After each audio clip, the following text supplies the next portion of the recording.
Hello, welcome new subscribers.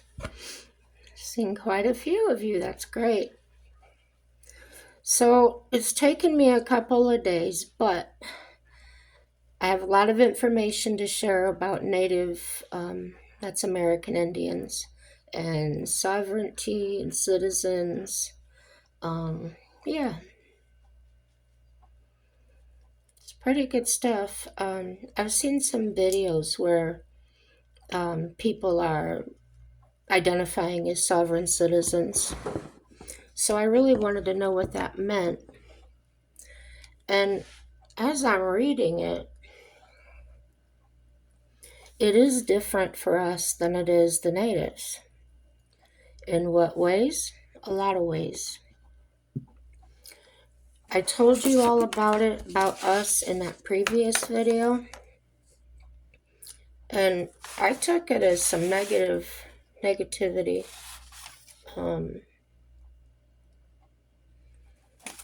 Want to make sure I've got all my pages here. So here's what the Supreme Court said about sovereign citizens. Sovereign citizens, like all citizens of the United States, are subject to the laws of the jurisdiction in which they reside. And that example was given from Paul versus New York, 2013. One of the perceived benefits of being a sovereign citizen is not paying federal or state taxes. They view the U.S. government as bankrupt and without tangible assets. Therefore, the U.S. government is believed to use citizens to back the U.S. currency. They believe secret bank accounts exist at the U.S. Department of the Treasury. These accounts can be accessed using IRS Universal Code and fraudulent financial documents. Well, if you look at things lately, I think they might have been onto something, huh? Another thing is, I lived in Indiana, and I bought a vehicle. It was taking a while to get the title for it, so I didn't have a plate on it. And I got pulled over. And I knew the law, so when the officer came up, I had all my documents ready. And he was flabbergasted.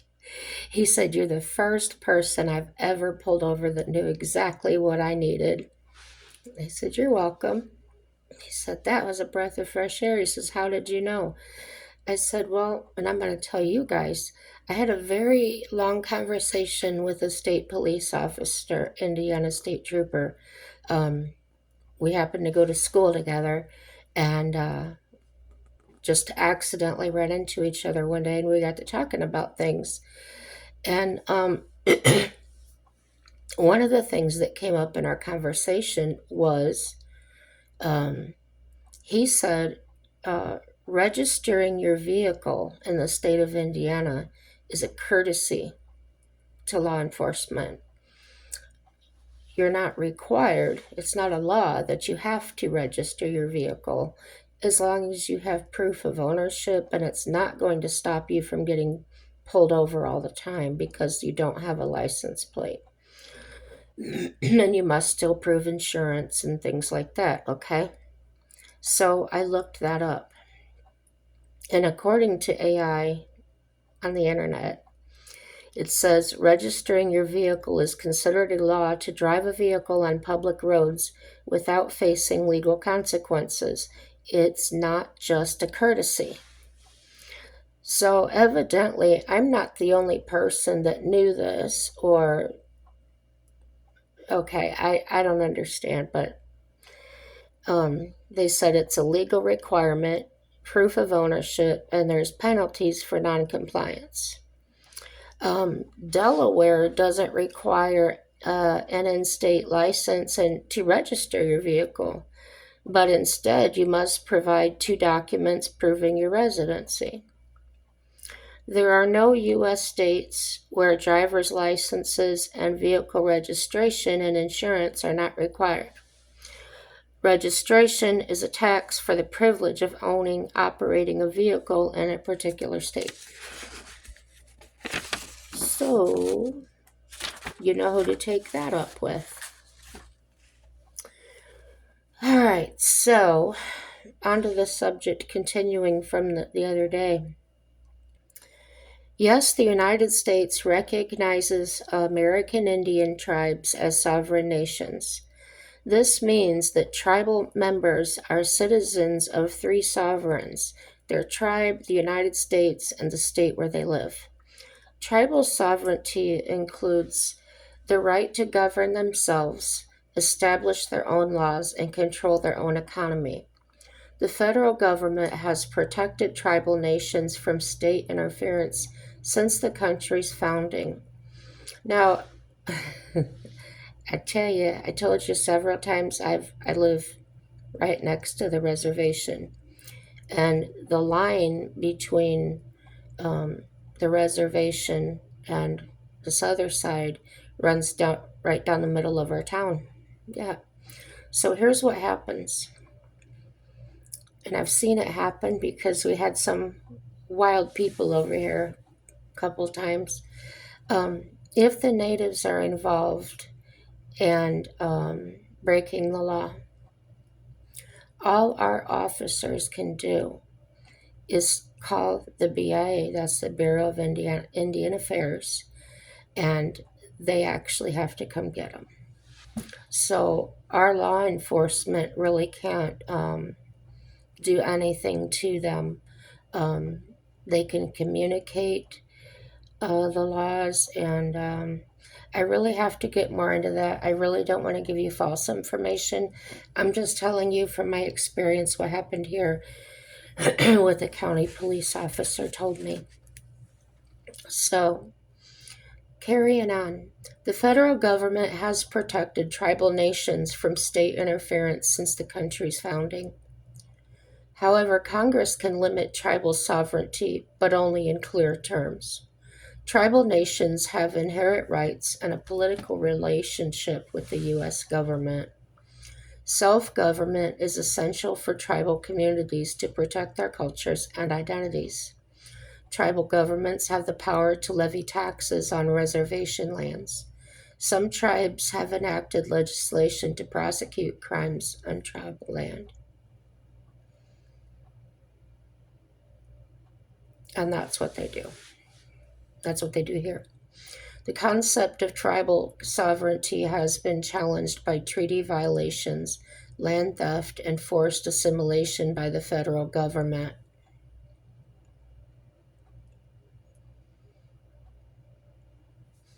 Wikipedia says, tribal sovereignty in the United States is the concept of the inherent authority of indigenous tribes to govern.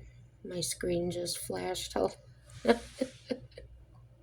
To govern themselves within the borders of the United States. So here's a map. I'm going to show it to you in sections because it's quite small if I don't blow it up. And the blue, these are Native American reservations in the United States.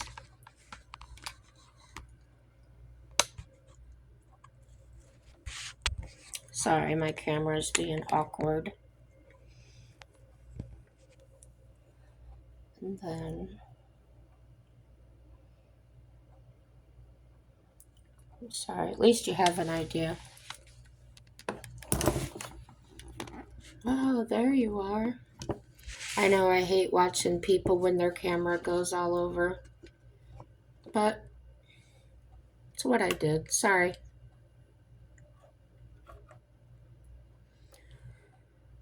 So, there's a lot to this. And I've been reading up on the land grabs or whatever from the natives. I don't know what else to call them. But, yeah, us, U.S. citizens. Our government made treaties, broke treaties, reneged on deals, um, all kinds of stuff.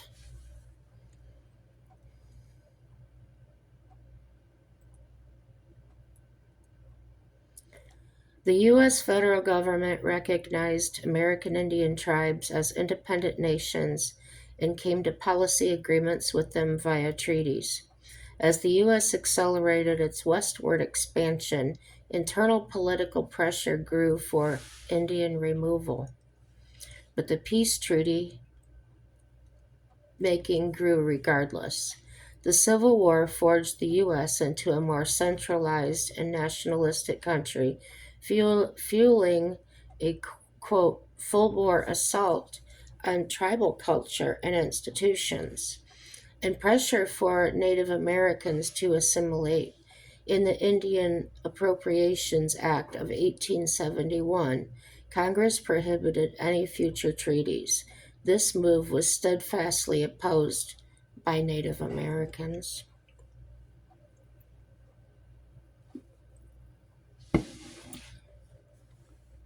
Currently, currently the U.S. recognizes tribal nations as domestic dependent nations and uses its own legal system to define the relationship between the federal, state, and tribal governments. The U.S. recognizes 574 tribal nations, 229 of which are in Alaska. The National Congress of American Indians explains Native peoples and governments have inherent rights and a political relationship with the U.S. government that does not derive from race or ethnicity.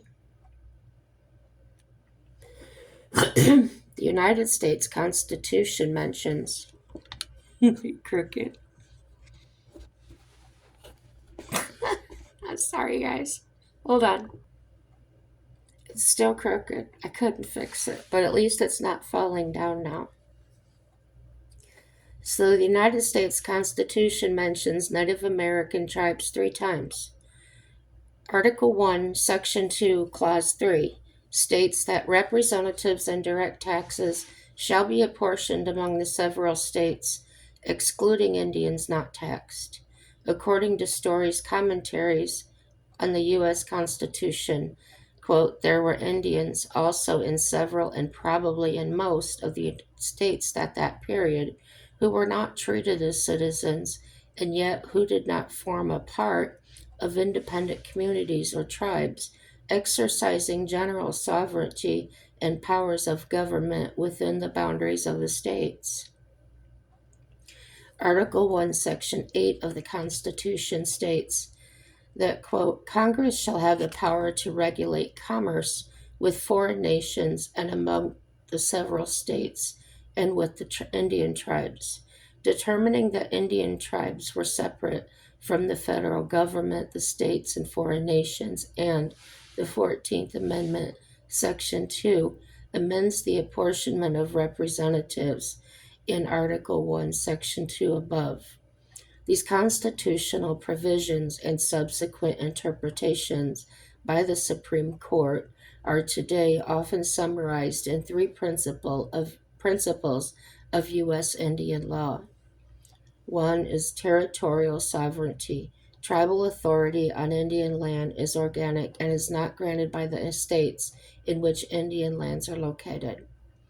2. Plenary power doctrine. Congress and not the executive branch or judicial branch has ultimate authority with regard to matters affecting the Indian tribes. Federal courts give greater deference to Congress on Indian matters than on other subjects. Trust relationship. The federal government has a, quote, duty to protect the tribes, implying courts have found the necessary legislative and executive authorities to effect that duty. Well,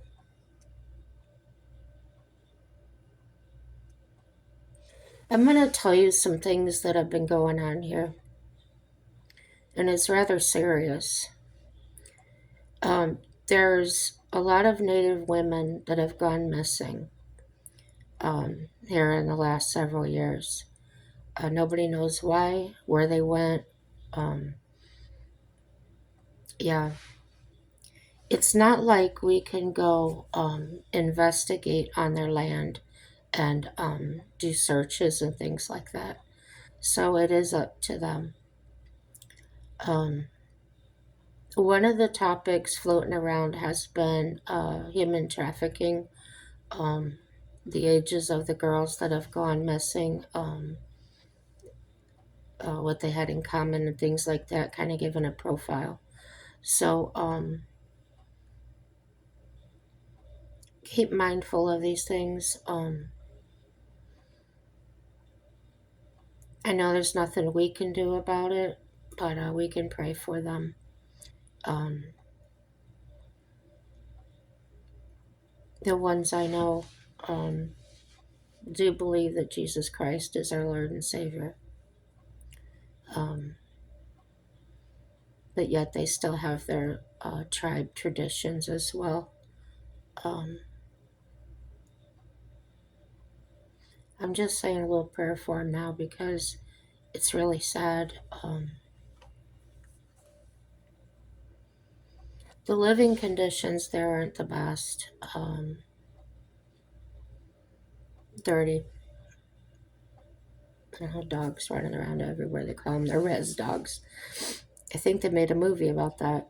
Or not about that, but it was named that. So,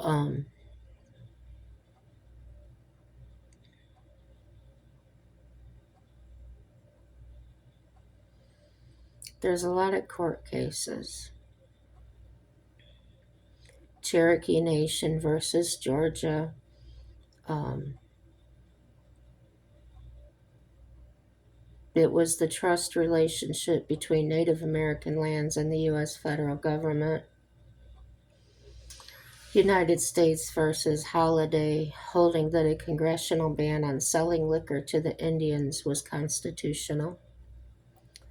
Sarles versus United States, holding that lager beer, however you say that, is not spirituous liquor nor wine within the meaning of those terms as used in revised statutes. Now, if you don't have any knowledge of this particular thing, the reservation here is a dry reservation, and there are serious consequences if they are doing that. And here's part of the reason.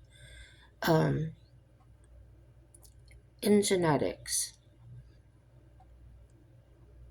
the natives didn't have that in their generations, the alcohol and things. So when they started doing it, they started getting really seriously sick. And we're the same people, we all bleed red. However, there are differences in our systems. For instance, blacks tend to be more susceptible to the sickle cell disease. Um, I'm not sure what whites. I'm sure there's something. Gosh, I should have looked that up. But yeah, with Indians, it's alcohol and drugs. They are highly sensitive to it. It seems like they get addicted really easily, um, like no resistance. So um, they can get thrown off the reservation. They can get, I don't know how they punish there. I don't know if they have a jail or whatever. I do know that, gosh, what was it? If a native committed homicide or something like that off the reservation, that I think that we would take over, but the BIA would certainly be involved as well as the the leaders on the reservation. So there's all kinds of these court cases, and they seem to all be against the government. There's also an FBI page that I saw earlier. It was quite interesting. See if I can find it again.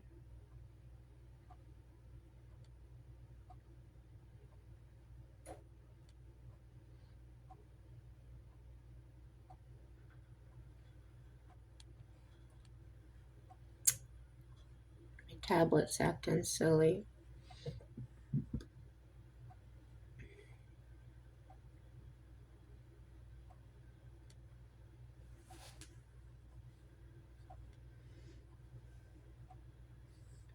It really acted silly. Sorry about this, guys.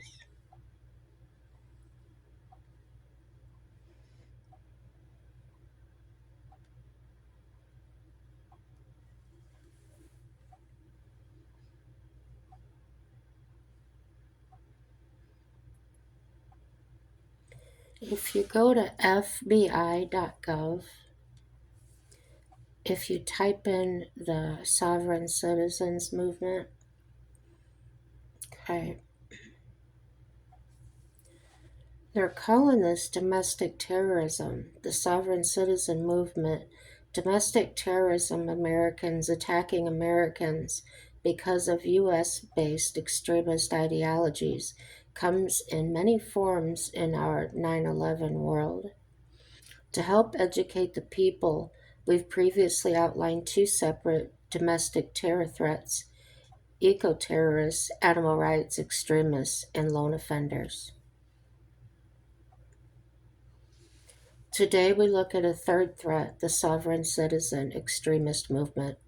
Sovereign citizens are anti government extremists who believe that even though they physically reside in this country, they are separate or sovereign from the United States.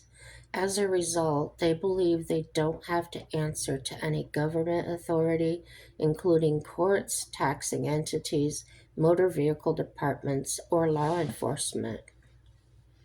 I don't know how they do that. Maybe I should check into that. If they,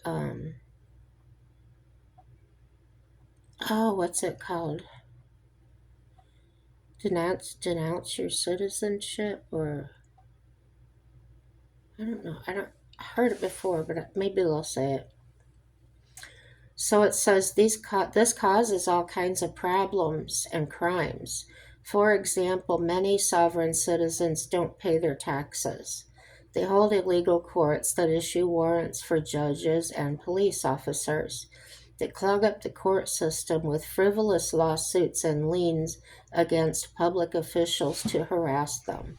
And they use fake money orders, personal checks, and the like at government agencies, banks, and businesses.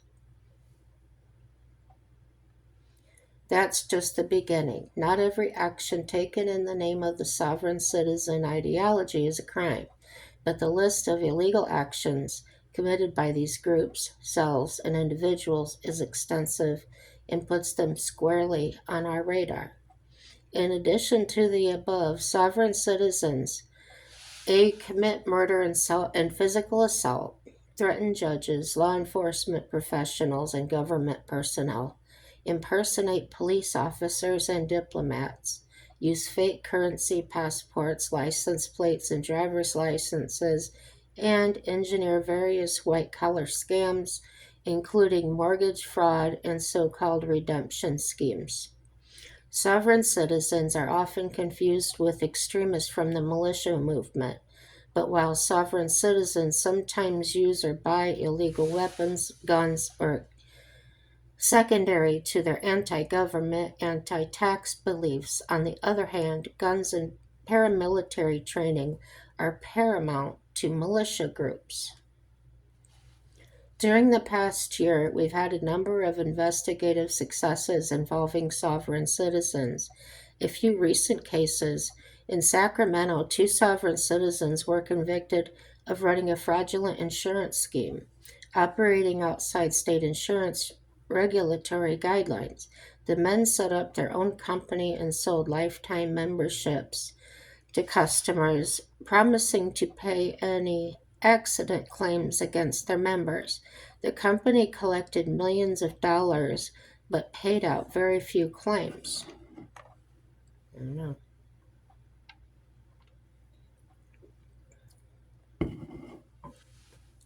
In Kansas City, three sovereign citizens were convicted of taking part in a conspiracy using phony diplomatic credentials.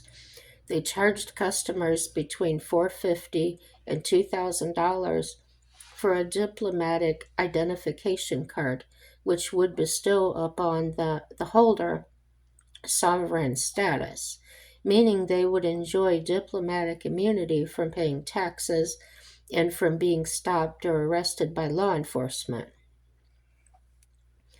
In Las Vegas, four men affiliated with the Sovereign Citizen Movement were arrested by the Nevada Joint Terrorism Task Force on federal money laundering, tax evasion, and weapons charges. The investigation involved an undercover operation with two of the suspects allegedly laundering more than $1 million from what they believed was a bank fraud scheme. And they say you can help. First, be crime smart, don't fall for the bogus claims and scams of sovereign citizens. And second, if you have information on any suspicious activities or crimes, please contact us. I don't know. Like I said, I've met a sovereign citizen before. I may have met others that I don't know about. This one was proud of it. He was different. He was a little strange to me, but he didn't seem like they're just the kind of person they're describing. I've known of them most of my life, but I never even imagined them doing things like that. I imagined them denouncing their citizenship, which I'm seeing isn't true. Um, I imagined them giving up their rights to Social Security and things like that because they refused to pay into it. Um, I imagined all kinds of things. So I do want to look for facts. I do realize to an extent that most of the times they're going to put on the internet what they want you to see. So, but this is what I'm finding out. Uh,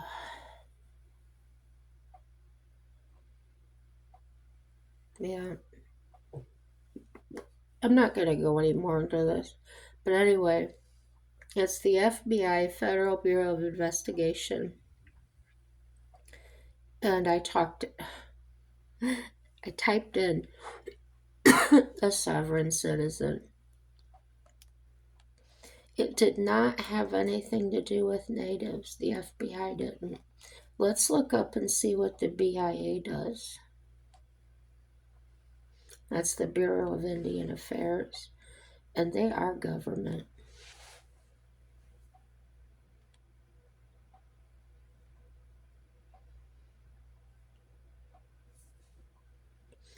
The mission of the Bureau of Indian Affairs is to enhance the quality of life, to promote economic opportunity, and to carry out the responsibility to protect and improve the trust assets of American Indians, Indian tribes, and Alaska Natives. Hmm.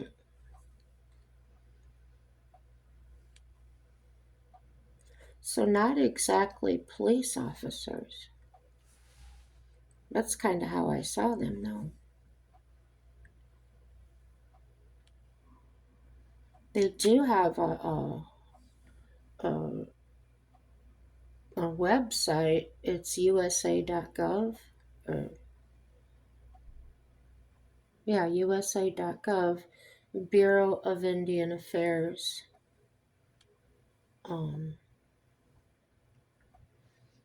It doesn't tell me. Let's see. It says website. So I'm going to their website. Now there's the BIE implements federal Indian education programs for roughly 46,000 students at 183 schools across the U.S. Justice, protecting lives, resources, and property is at the heart of the BIA's law enforcement effort. So they are law enforcement. Economic development, reliable, affordable broadband access is critical to the health and economic well-being of tribal communities. Here's a, I think it's a boy, cute little boy.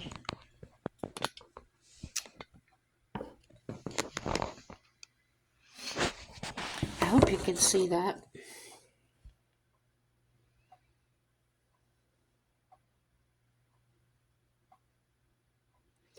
Indian Affairs provides service directly or through contracts, grants, or compacts to 574 federally recognized tribes with a service population of approximately 2.5 million American Indian and Alaska Natives.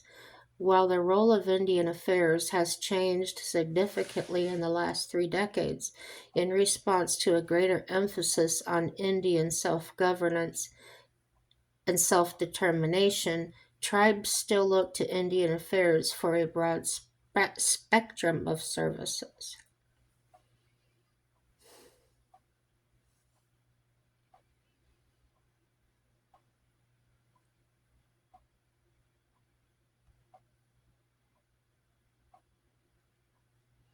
So, press release here. I think this is talking about the BIA's missing and murdered. Yeah.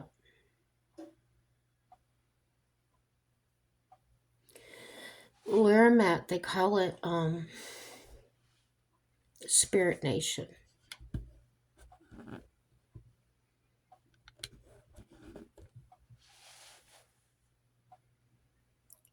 So, this is a press release at the BIA.gov for immediate release February 20th, 2025, Washington.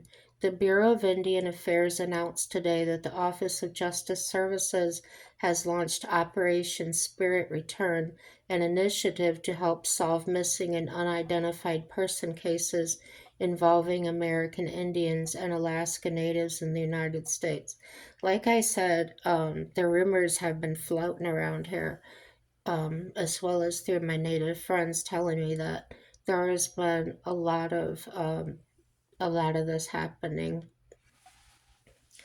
The initiative is being conducted by the BIA's Missing and Murdered Unit to identify unknown human remains located within or close to Indian country and are believed to belong to either American Indian or Alaska Native persons.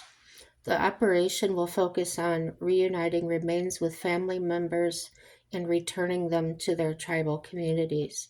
The unit is actively investigating 15 unidentified persons cases from its regions, including Alaska. The crisis of American Indians and Alaska Natives gone missing or who have been murdered, but those cases remained unsolved, has been decades in the making, and we are committed to ending it, said Brian Mercier, director of the BIA, exercising the delegated authority of the Assistant Secretary for Indian Affairs. Thanks to the BIA Missing and Murdered Unit and its partners, our Operation Spirit Return initiative will help return missing relatives to their families so that they can be comforted knowing their loved ones have come home. Each member of the Missing and Murdered Unit is dedicated to combating the missing and murdered Indigenous persons crisis, said BIA Deputy Bureau Director for Justice Services Richard Glenn Melville. With our partners in federal law enforcement and the genetic research community, We are striving to make a meaningful impact for the tribal families and communities who have been left for years with unanswered questions about those who went missing. Operation Spirit Return's focus is on identifying these victims and sending them home, and we are actively engaged in achieving that result. The Missing and Murdered Unit is collaborating with the federal database. I think it's pronounced NAMUS, maybe for nameless. It's spelled NAMUS. The National Missing and Unidentified Persons, yeah, NAMUS system, and the Texas based company Othram, which utilizes forensic genealogy to identify human remains. The Missing and Murdered Unit began as the Cold Case Task Force, part of Operation Lady Justice, a multi-agency effort established by President Trump administration in 2019 to enhance the operation of the criminal justice system and address the staggering number of missing and murdered American, Indian, and Alaska Natives and tribal communities. And if you want more information about the Missing and Murdered Unit or to learn about how you can get involved, visit www.bia.gov/MMU. And there's a dot. I don't know if that's a period or what, but there's a dot after MMU. The Bureau of Indian Affairs directly administers and funds tribally operated infrastructure, law enforcement and justice, social services, tribal governance, and trust land and natural and energy resources management programs for the nation's federally recognized American Indian and Alaska Native tribes through 4 offices: Indian Services, Justice Services, Trust Services, and Field Operations. The BIA Office of Justice Services upholds tribal sovereignty and provides for the safety of Indian communities by ensuring the protection of life and property, enforcing laws, maintaining justice and order, and by ensuring sentenced American Indian offenders are confined in safe, secure, and humane environments. Ensuring public safety and justice is arguably the most fundamental of government services provided in tribal communities. They say visit the BIA OJS, and this is all capitalized, sorry, BIA-OJS MMU website for more information on the unit's work to address the nation's missing, murdered indigenous people. So it kind of got off my subject, but I thought it looked like good read, and I think it was. I hope you liked it. If you don't like the content, I don't like the content, but it was good to know.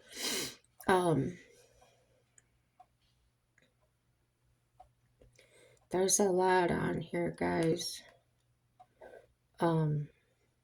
Yeah, I'm done with that for now. Let's see here.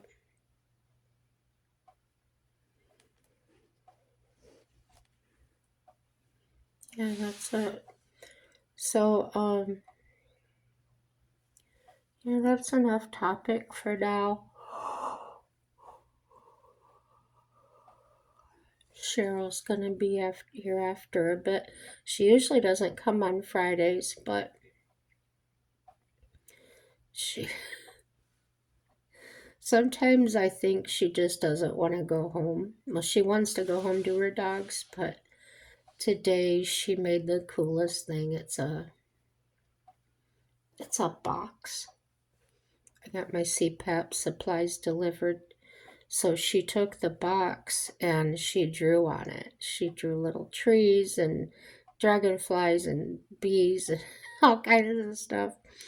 I said, "What are you doing?" She said, "I'm making your cat a little house." So she did. And then I have one of those tunnels that the cats play in, and they crunch a little bit when they run on and make noise. So it's got strings on it because it's collapsible and you can tie it up so it doesn't spring back open. So I said, what about attaching this to the box? It's got 3 strings, so she did. And oh, I forgot to tell you, my cat, she didn't like my previous caregiver whatsoever, but my cat is not shy. She doesn't run away. She doesn't go hide when there's somebody there.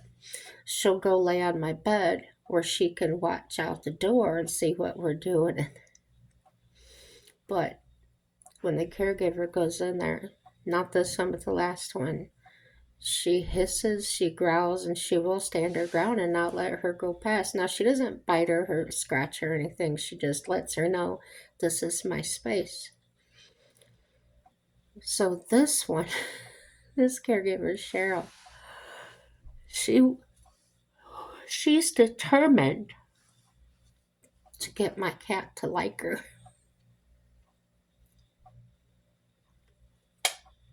So with my cat, it's a love-hate relationship. When Cheryl walks in the door, the cat greets her and meows at her. But if she reaches down to pet her or talk to her, she does the growling, the hissing, and takes off with her tail all floofed out. So I says to Cheryl, I think she's trying to play a game with you. I said, try chasing her. So she did, and then I said, now run back out here. She did, and the cat chased her. I said, yeah, she's playing. And the cat has a little stuffed tiger. It used to be my dog's. I wanted at the fair or something, and it's got it's about as big as she is. Well,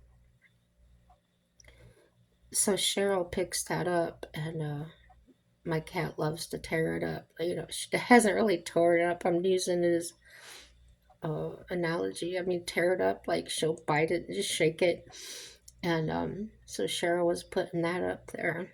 She just did that. The cat just got all over it. And I said, how's it going? And she said, I think your cat's trying to show me what she wants to do to me. It was funny. You had to be here. So, the cat loves treats, right? So I gave a couple to Cheryl, and I said, here, try giving her treats. Because she's tried before, and no dice. Cat wasn't having it. So she tried today after building that box and stuff for her. And the cat went right up, took the treats out of her hand, and licked her hand. I said, see, you guys are friends now.